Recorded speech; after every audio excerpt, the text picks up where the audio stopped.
All right, guys, here we are for B4, the final flow for our B series, the 10th Planet warm-ups, the Hail Marys. We'll start standing on this one again for a standing knee slice pass. All right.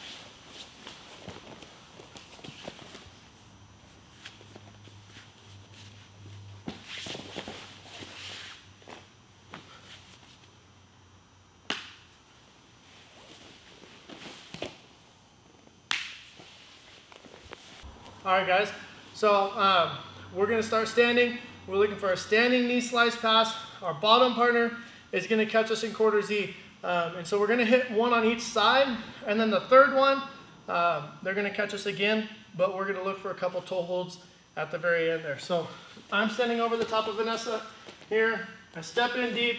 I'm going to go collar with a good frame. And I'm going to look to go inside of her hand and catch the elbow as I look for my knee slice. She gets a nice quarter Z.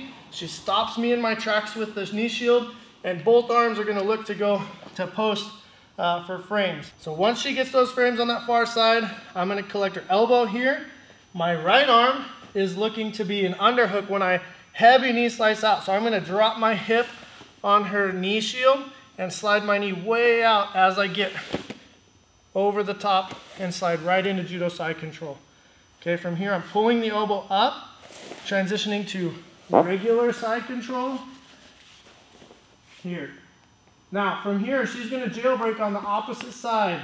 So she's going to hit a jailbreak. So her left leg, her far leg, is going to use a little bit of dexterity, a little bit of flexibility, and become a butterfly hook. She can even reach through like she did with her arm to grab the toes to bring it in, because the goal is that the top person is so tight and so heavy in their side control that you can't frame and shrimp, that you just can't. They're heavy, they're strong, they're bigger, they're faster, they're prettier, everything. And the bottom person gets that butterfly hook and starts to use it to create space, to disrupt my side control, and then I have to disengage here as she starts to square up. I'm going to stand up, and then I'm looking to go to the opposite side. We disengaged, and we're getting a rep on the other side also. So I'm going to step in deep, collar tie, get the elbow, look for my knee slice. She stops me in my tracks with that knee shield and frames on the far side.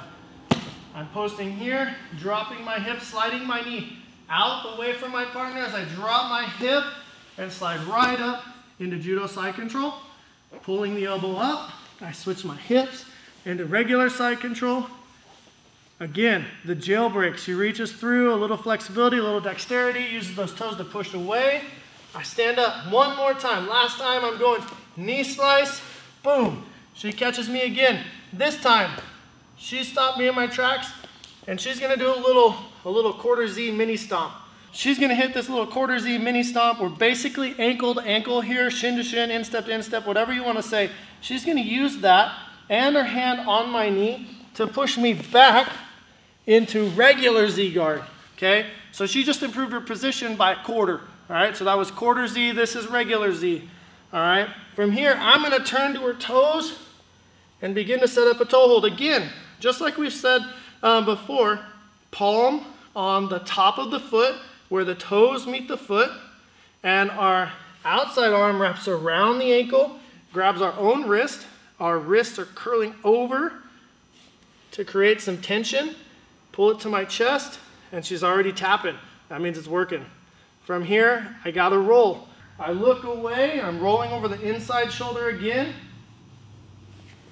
And notice what my legs are doing. My legs are trapping her opposite leg. That's very important on the roll. If we don't, she has that leg to start trying to defend my toe hold by kicking my grip, okay? That's gonna disrupt my submission. But because we trapped the leg and we kept it with us, we take that toe hold nice and tight right back towards her for the finish